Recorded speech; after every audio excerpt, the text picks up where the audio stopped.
en su trayecto que esta persona necesite. Muy bien. Vamos a hablar un poquitito de arritmias. Las causas que las puedan provocar pueden ser trastornos del automatismo, ¿sí? Cuando hablamos de trastorno del automatismo estamos hablando del nodo sinusal, nódulo AB o el miocardio, con todos sus componentes de células eléctricas que son las que transfieren y hacen que se contraiga el músculo. Puede haber también trastornos de conducción, en esto del traslado de estas células que se manejan dando una descarga eléctrica para contraer el músculo, que en su trayectoria pueden tener algún bloqueo y producir una arritmia. O pueden combinarse ambas, ¿no? Puede ser que haya trastornos en los nódulos y también en sus fibras que hagan que no pueda cumplir su función de contracción y de bombeo del corazón. Bien, si hablamos de arritmia, primero tenemos que reconocer qué es un ritmo, ¿no? Para poder saber qué es una arritmia. El ritmo sinusal, o el ritmo que nosotros conocemos como normal, tiene una frecuencia de 60 a 100 latidos por minuto. Un ritmo regular, ¿sí? Tiene una regularidad entre, nosotros leemos de R a R, tiene que tener un QRS menor de 0,12 segundos. Toda onda P tiene que preceder a un QRS y el intervalo entre esta onda P, ¿sí? y la R, o sea, el intervalo PR, tiene que ser entre 0,12 y 0,20 segundos. Para nosotros hablar de normalidad o de ritmo sinusal, tenemos que tener en cuenta que tenemos que encontrarnos con todas estas secuencias para que pueda hacer una buena contracción, una buena perfusión y el corazón esté funcionando normal. De no darse esto, nosotros sabemos que estamos hablando de una arritmia. Entonces, si hablamos de regularidad, tenemos que saber cuáles son los cálculos. Mayormente el cálculo que todos hacemos, los que trabajamos en salud, es marcar sobre la línea del electrocardiograma donde cae la primera R, ¿sí? Y después cada cuadradito que marca la secuencia, nosotros lo vamos dividiendo por cada cuadradito a 300 lo dividimos por cada cuadradito y ahí sacamos a donde tenemos la segunda R, nos va a dar la secuencia de cuántos latidos por minuto tenemos. No nos olvidemos que el electro en el trayecto horizontal, los que nos está marcando es tiempo, ¿sí? Y es lo que nosotros necesitamos. Otra forma de también ver cuántos latidos por minuto tenemos es tener en cuenta en una secuencia de 6 cuadrados complejos anchos, 8 complejos anchos, que serían más o menos 6 segundos, ¿sí? Lo multiplicamos por 10 y eso nos va a dar la cantidad de latidos por minutos que tenemos. Como pueden ver, hablamos de los cuadraditos de 0,20, ¿sí? Después tenemos los otros cuadrados que son los que nos marcan 1, 2, 3, 4, 5 por 20, que serían 5 por 2 son 10, nos va a marcar un segundo, ¿sí? Cuando marcamos 6 de esos nos va a decir cuántos latidos tenemos. Acá pasamos una parte muy importante sobre cómo reconocer arritmias.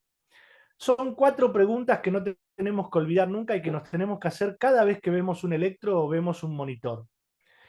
Estas 4 preguntas nos van a hacer reconocer las arritmias más importantes y poder saber, si las podemos reconocer, ver qué tratamiento darles para poder resolverlas. El algoritmo que yo les voy a dar es muy fácil. Las preguntas son, ¿es rápido o lento? ¿El complejo QRS es ancho o angosto? ¿Es regular o irregular? ¿Tiene onda P y esta guarda correlación con el QRS? Acuérdense de estas 4 preguntas y les puedo asegurar que van a poder reconocer al final de esta charla todas las arritmias que presentemos al final. Vamos a pasar a detallar por qué hacemos estas 4 preguntas y por qué tenemos que tenerlas en cuenta. Hablamos de rápido o lento, ¿sí? Cuando hablamos de rápido o lento, lo que tenemos es que si estamos por menos de 60 latidos por minuto, vamos a tener una bradicardia, y si estamos por más de 100 latidos por minuto vamos a tener una taquicardia. Simplemente con saber si está rápido o está lento o está normal, nosotros ya reconocemos, ¿sí?, las primeras arritmias. Si llega a estar rápido, vamos a ponerle el nombre de taquicardia, más de 100. Si está menos de 60, está lento y le vamos a decir bradicardia. ¿Complejo ancho o angosto? ¿Sí? Si podemos ver el ancho del complejo QRS, con complejo angosto siempre va a significar que es supraventricular. O sea, lo que quiere decir esto es que si el complejo es angosto, nosotros nos encontramos con que el ventrículo no está teniendo eh, una anomalía. Si no tiene anomalías el ventrículo, todo lo que sea QRS angosto para nosotros va a ser supraventricular. Va a estar por arriba del ventrículo el problema. Si está por arriba del ventrículo, entendemos que el problema viene de la parte auricular. Bien, complejo ancho casi siempre significa ventricular. Cuando el complejo se empieza a ensanchar, es que el ventrículo está empezando a sufrir, está empezando a tener inconvenientes y esto hay que resolverlo rápidamente. La tercera pregunta nos dice si es regular o irregular. La aparición que surge es compararla entre R y R. Nosotros cuando decimos comparar entre R y R, lo que tenemos que buscar son las distancias para saber si son iguales, y si son iguales nos va a decir que es regular, y si son desiguales nos dice que son irregular. Bien, tenemos la tercera pregunta de por qué lo vamos viendo. Toda irregularidad nos va a decir también que tenemos una arritmia y qué tipo de arritmia que vamos a seguir desarrollando más adelante. ¿Es el QRS consecuencia de la P que lo precede? Acá vamos a hablar un poquitito de morfología. Sabemos que es una onda P, sabemos lo que es un PR, ¿sí?, QR y un QRS. Siempre precediendo al QRS tiene que ver una onda P, ¿sí? Siempre tiene que estar. Y el intervalo PR, nosotros tenemos que saber medirlo dentro de los cuadraditos del electro cuando lo vemos en un electro. Fíjense que en esta podemos ver que este intervalo PR tiene que tener 0,20 segundos de tiempo en la línea horizontal. Si tiene más de eso, nosotros nos vamos a encontrar que tenemos una arritmia. Bien, ya tenemos las 4 preguntas. Una vez que tenemos las 4 preguntas, vamos a empezar a desarrollar las arritmias, ¿sí? Vamos a hablar un poquitito de las taquicardias supraventriculares.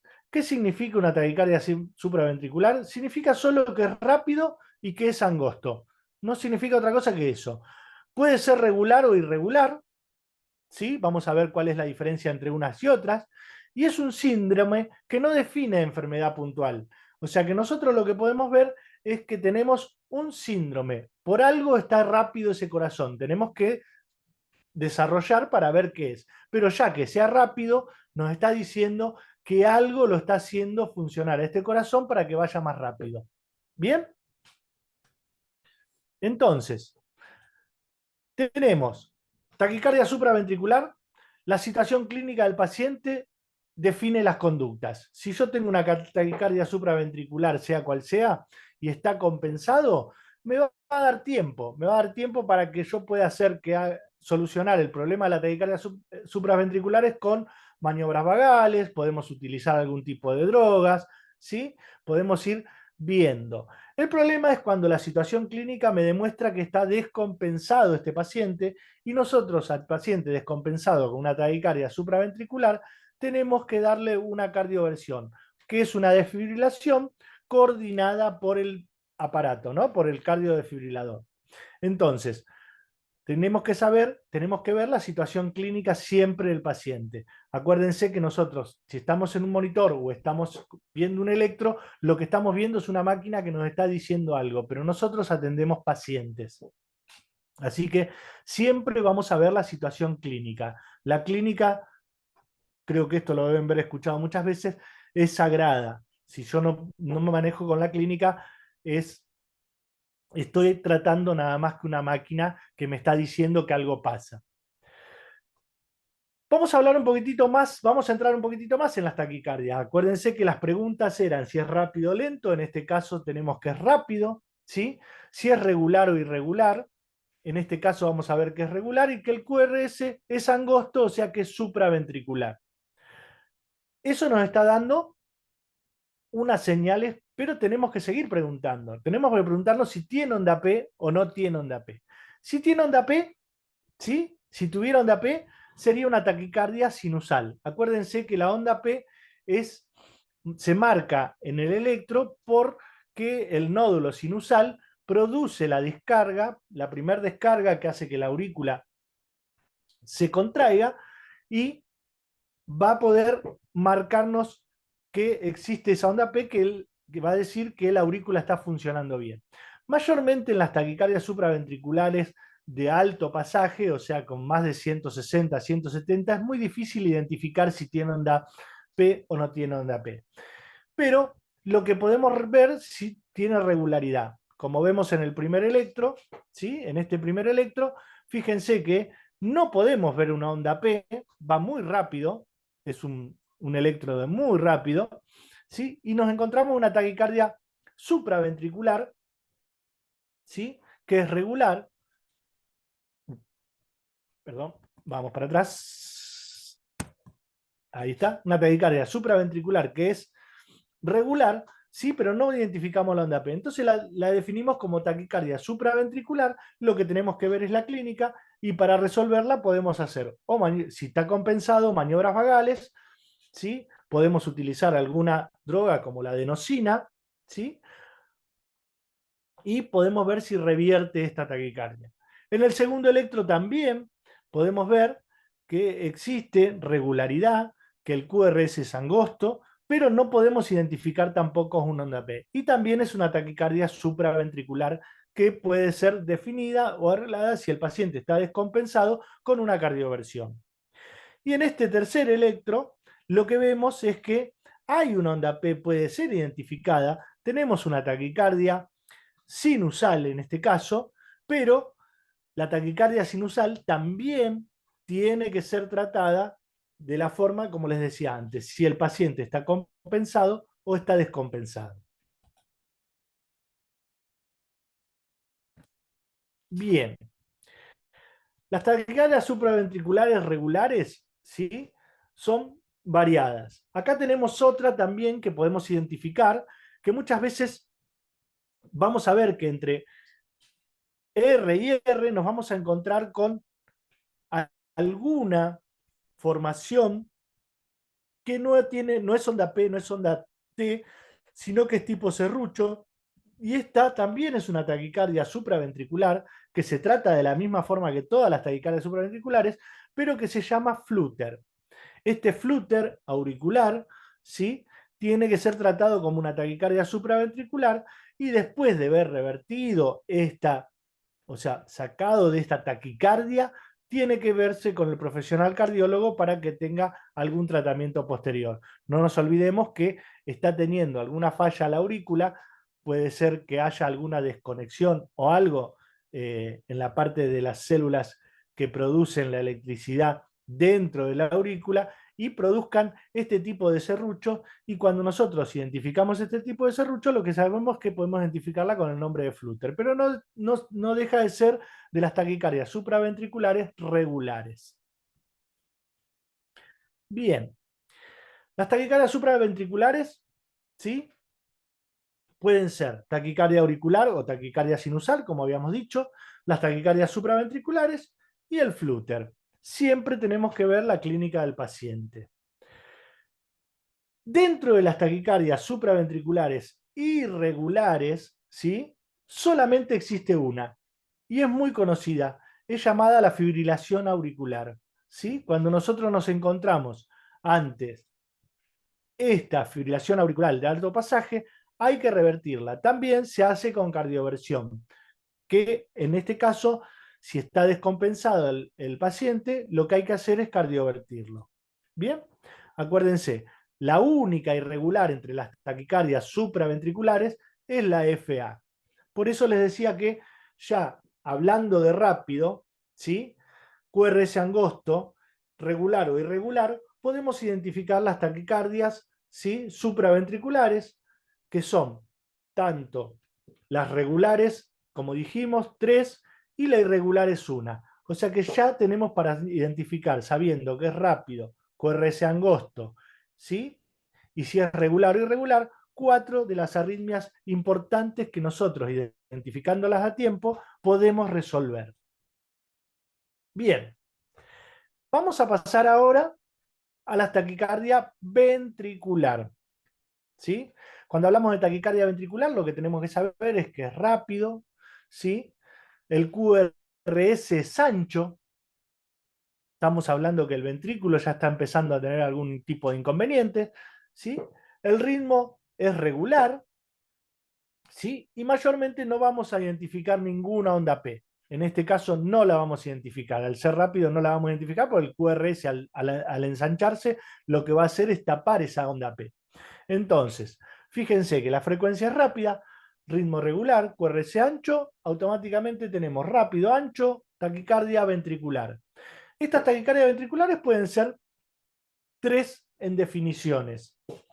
Tenemos la primera que vamos a ver en el primer electro, que es la paroxística. Cuando nosotros hablamos de paroxística, lo que sabemos es que entra y sale. O sea, cuando aparece de repente, le empezamos a decir paroxística. Podemos tener un ritmo normal, ¿sí? Y de repente, cuando tenemos una frecuencia de taquicardia ventricular y desaparece.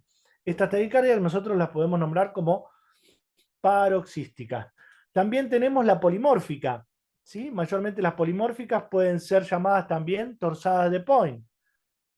Cuando esta taquicardia ventricular empieza a ir variando en las formas. Cuando es polimórfica, mayormente lo que está marcando esta forma de proceder de este corazón es la falta de magnesio.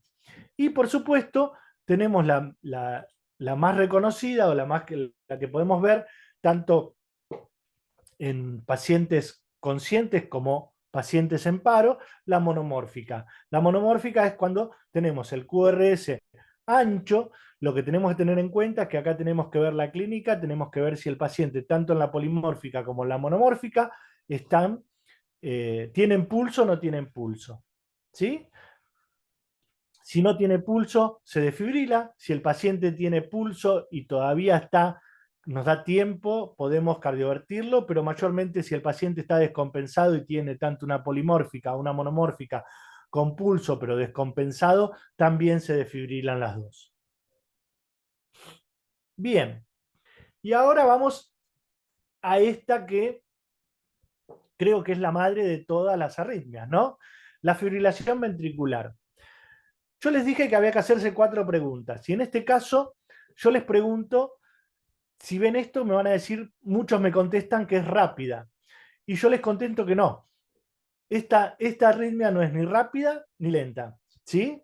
Esta arritmia no puedo controlar si es rápida o lenta, porque lo que hace esta arritmia es no me deja identificación. Para identificar si es rápido o lento yo necesito tener una R, y acá no veo ninguna R. Lo que veo son movimientos asincrónicos y eléctricos que no marcan ninguna de las ondas que yo tengo. No puedo ver un QRS porque no hay QRS, entonces no puedo identificar ondas P tampoco, entonces no puedo contestar ninguna de las preguntas.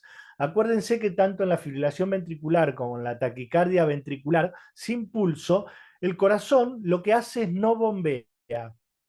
Si no bombea está en paro. ¿Sí? Y en la fibrilación ventricular el corazón no puede bombear porque lo que está haciendo es tener descargas asincrónicas en toda la parte muscular del corazón, y lo que hace es que no haga el efecto de bomba que hace el corazón, y eso lo que hace es tenerlo en paro. Cuando nosotros hablamos de un paro, lo que estamos hablando es que la perfusión se paró. No hay perfusión. Al no haber perfusión, no hay oxigenación ni nutrientes en las células, y las células empiezan a morirse. Por eso, cuando nosotros tenemos una fibrilación ventricular, tenemos que hacer masaje y desfibrilarlo rápidamente. O sea, cortar este tipo de ritmo para que empiece a funcionar de vuelta el corazón como en una función normal. Bien, Como les decía, los ritmos de paro, tenemos la fibrilación ventricular y la taquicardia ventricular sin pulso, que son dos ritmos desfibrilables. Pero también dentro de las arritmias tenemos dos ritmos que no se desfibrilan, que si nosotros los reconocemos y no tienen pulso, son la actividad eléctrica sin pulso, ¿sí? Y la sistolia. Estos dos ritmos no son desfibrilables, no se desfibrilan. Lo que hacemos es, por supuesto, iniciar masajes cardíacos para cumplir, ¿sí?, esta forma de bombeo que tiene el corazón, que lo hace por sus fibras eh, cardíacas. Naturalmente, nosotros lo vamos a hacer ahora externo, con el masaje cardíaco. Vamos a identificar qué tipo de arritmia tenemos, si es desfibrilable la vamos a desfibrilar, y si no es desfibrilable, lo que vamos a buscar son las causas, ¿sí?, que llevaron a este paro, y las causas dentro de estas 5H y 5T lo que nos dicen son las que son reversibles, las que yo puedo llegar a revertir, las que tengo que ver que estén pasando, tanto hipoxia como hipovolemia, tengo que resolverlas rápidamente, ¿sí? Tengo que resolver si hay un motoras de atención, si identifico que lo que tengo es un taponamiento cardíaco, tengo que hacerle una cardiocentesis para poder descomprimir ese corazón y así ir resolviendo cada una de estas HT para ver qué pueda traer a su funcionamiento natural en el paciente del corazón. No vamos a seguir mucho más con el tema paro cardíaco porque no es una clase de RCP, pero tenemos que saber que cuando llegan las arritmias lo que hacen es, si no se resuelven, llevar al paciente a un paro cardíaco. ¿Sí? Como les decía antes, el sistema de conducción, ¿sí?, es la estimulación de conducción que consta con nodo sinusal, ¿sí?, tiene una vía internodal, tiene un nódulo aurículo-ventricular, tiene un haz de AB o un haz de His, ¿sí?, y tiene las fibras de Purkinje. Estas son todas las que les decía yo que son las células eléctricas que hacen que el corazón se contraiga en un ritmo donde por intermedio de válvulas las aurículas rellenan de sangre a los ventrículos y los ventrículos expiden la sangre para todo el cuerpo y para el circuito menor a los pulmones para oxigenarla y poder hacer llegar a cada una de las células todos los nutrientes y el oxígeno que les da vida. Cuando estas son interrumpidas por algún motivo, empezamos a hablar de bloqueos, ¿sí? Los bloqueos también son identificables por las 4 preguntas que yo les decía. Fíjense, mayormente un bloqueo puede ser un ritmo normal o una bradicardia, pero tenemos que ver, ¿sí?, si el QRS es ancho o angosto, si este QRS está precedido por una onda P y si esa P, ¿qué relación tiene con el PR? Cuando hablamos de un bloqueo AB de primer grado, lo que nos va a decir es que tenemos un ritmo normal o una bradicardia, que tiene onda P, que todas van seguidas de un QRS, pero el intervalo del PR es mayor a 0,20 segundos. ¿Sí? Cuando nosotros vemos una distancia, vemos regularidad, nos vamos a encontrar, como vemos en este electro, ¿sí?, que tiene más o menos 0,28 segundos o 280 milisegundos, como dice ahí, ¿no? Entonces, cuando nos encontramos con esto, vamos a tener que tenemos un bloqueo AB de primer grado. ¿Qué significa esto? Que entre el nódulo sinusal y el nódulo AB, ¿sí?, las fibras retrasan más de lo normal y estas arritmias las podemos encontrar más que nada en ancianos, ¿sí? Es tratada por cardiología, pero identificarlas y ver si tienen alguna alteración en el paciente o produce alguna alteración para ser tratada. Es la más benigna de los bloqueos, pero no deja de ser una arritmia que hay que identificarla y hay que tratarla. Bien, ahora vamos a hablar de los bloqueos AB de segundo grado.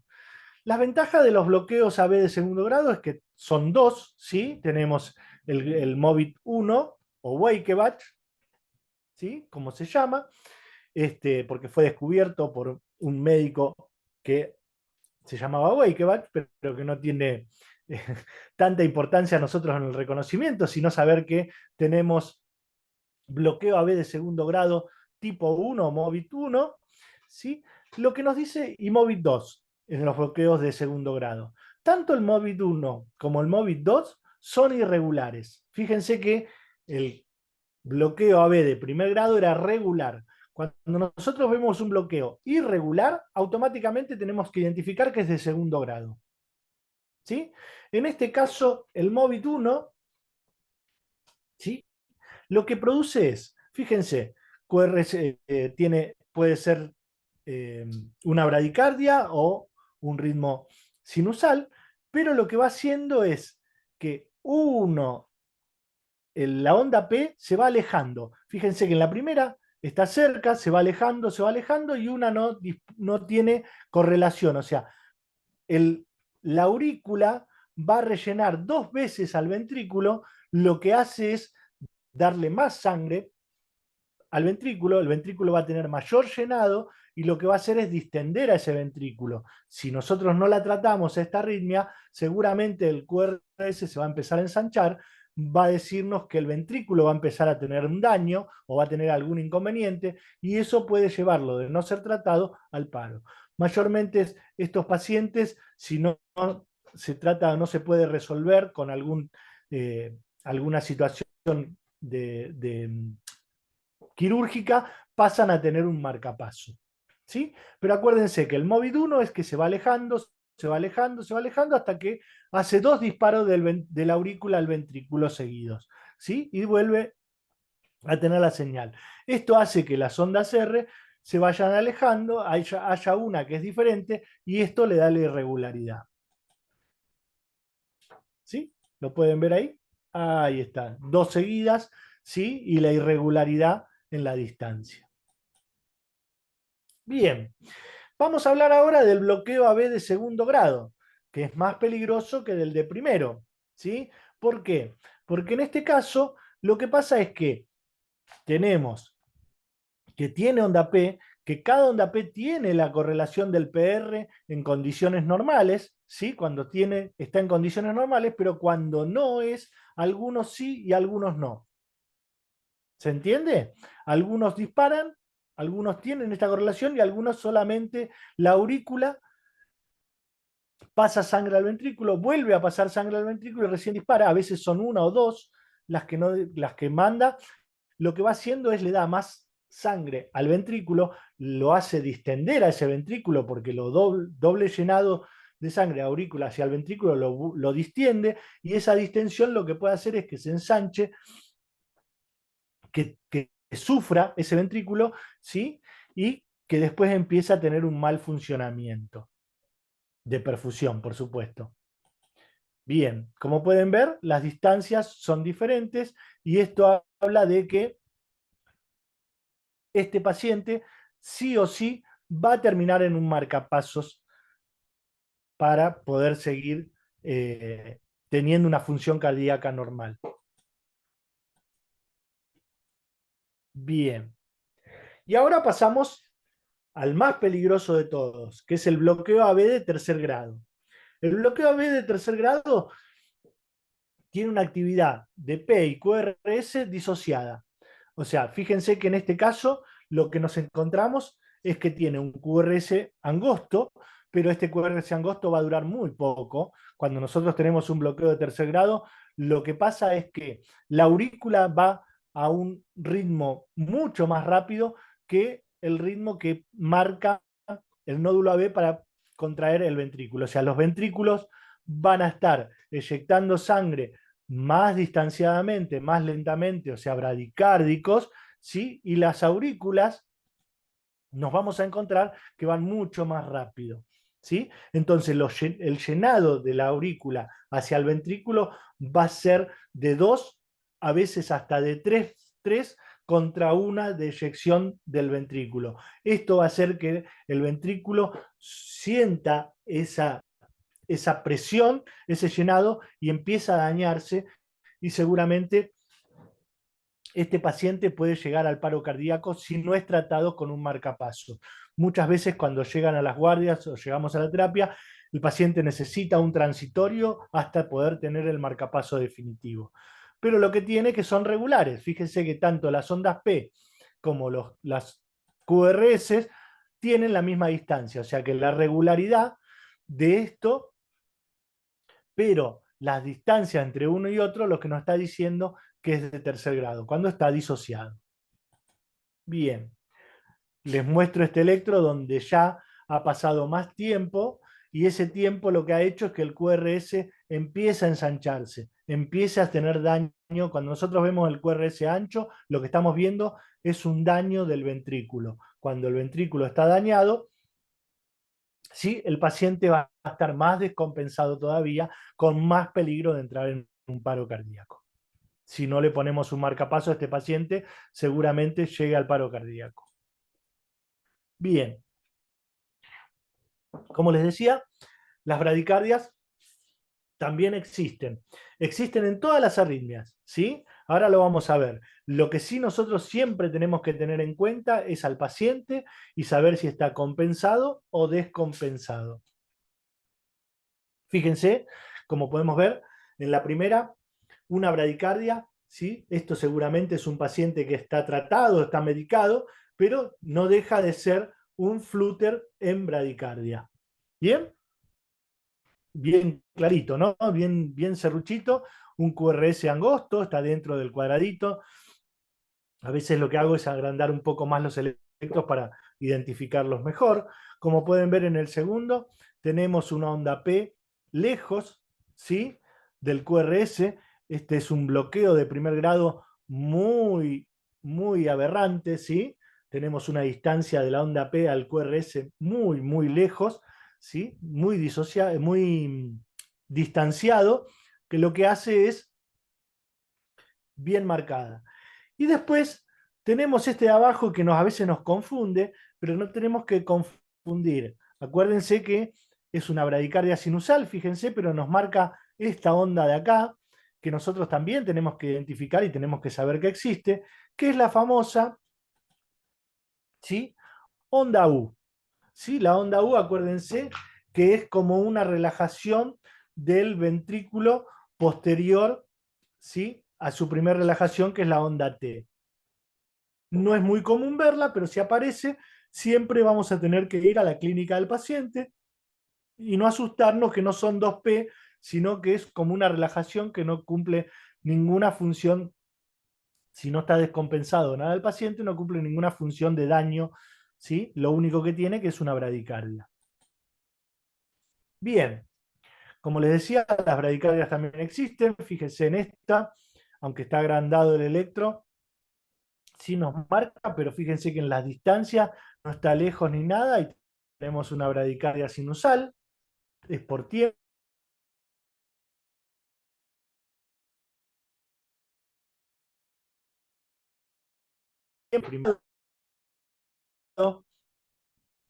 En esta que sigue acá afuera, acá abajo, fíjense que está más cerca, se va alejando, o sea que tenemos un bloqueo AB de segundo grado tipo 1, acuérdense que se alejaba, se alejaba, se alejaba, y tenemos un bloqueo AB de segundo grado tipo 1, la irregularidad que tenemos acá arriba nos la da por la distancia que tenemos entre este y este.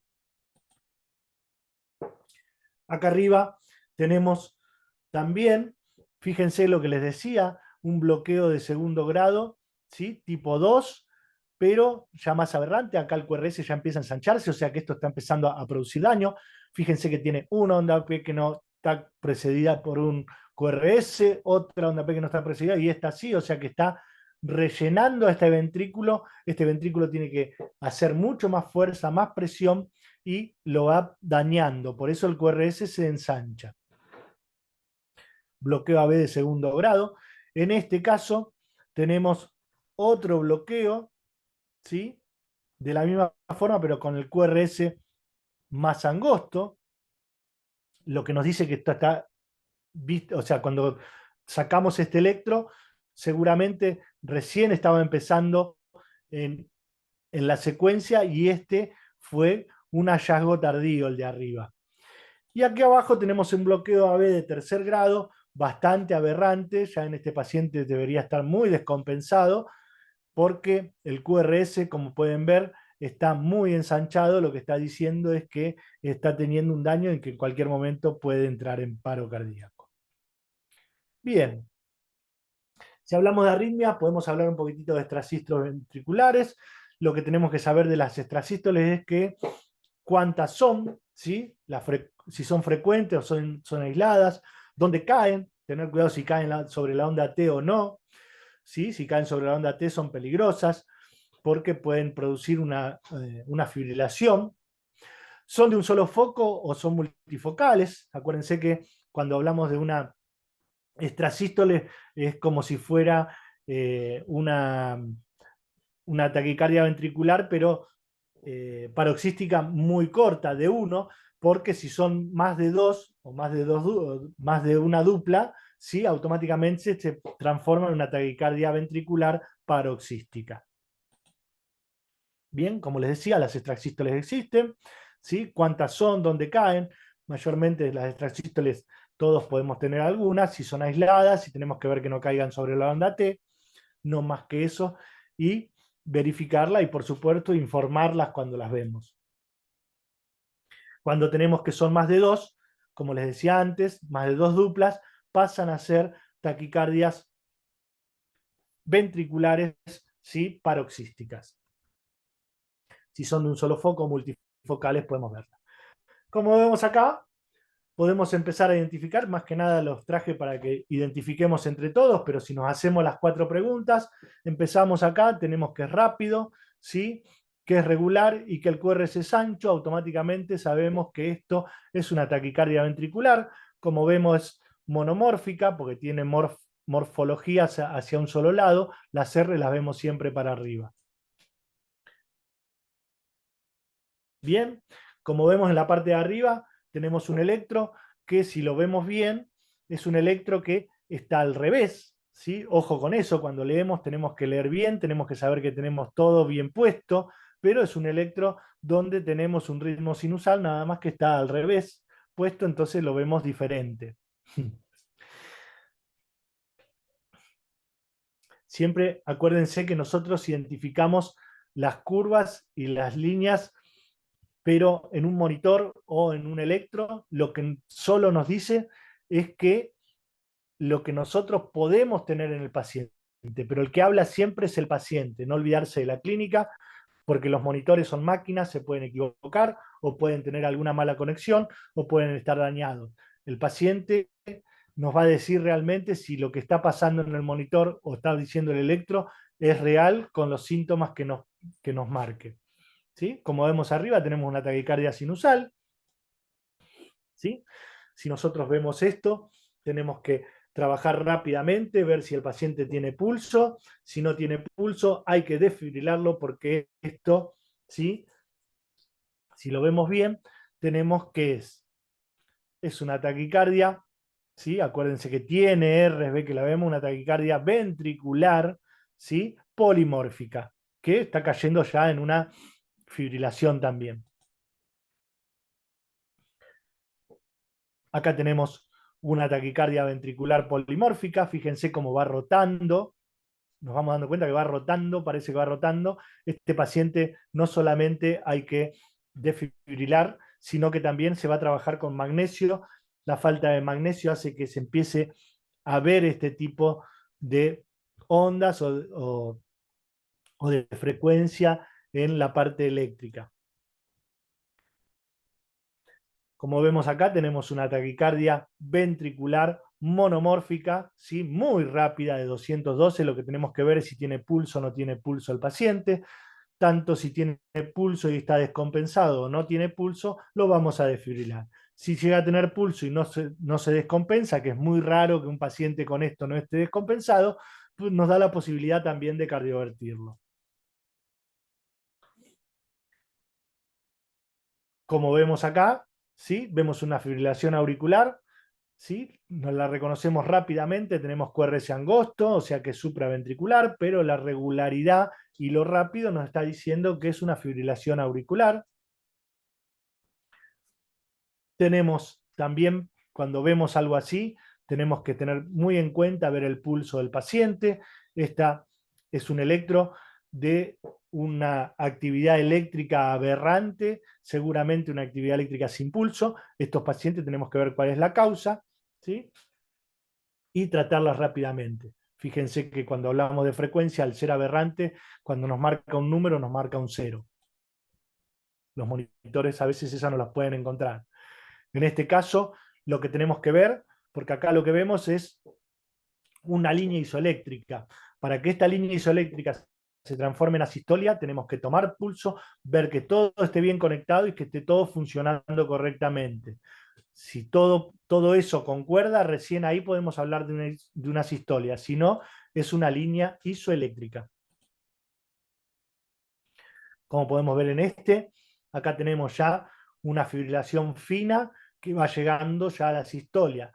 Esta fibrilación fina que se transforma en la sistolia, si nosotros podemos trabajarla con drogas y todo, seguramente vamos a poder desfibrilar. Acuérdense que las posibilidades de sobrevida en una fibrilación son mucho mayor que el tratamiento de una sistolia, ¿sí? El ritmo de sistolia es el ritmo de muerte o el ritmo final, donde nosotros, si no podemos revertir las causas, tenemos que ya marcar el deceso del paciente. Bien, acuérdense lo que digo, lo dije durante toda la charla, pero lo vuelvo a repetir, que nosotros cuando vemos el monitor es como ver la televisión. Es todo mentira hasta que se demuestre lo contrario, ¿sí?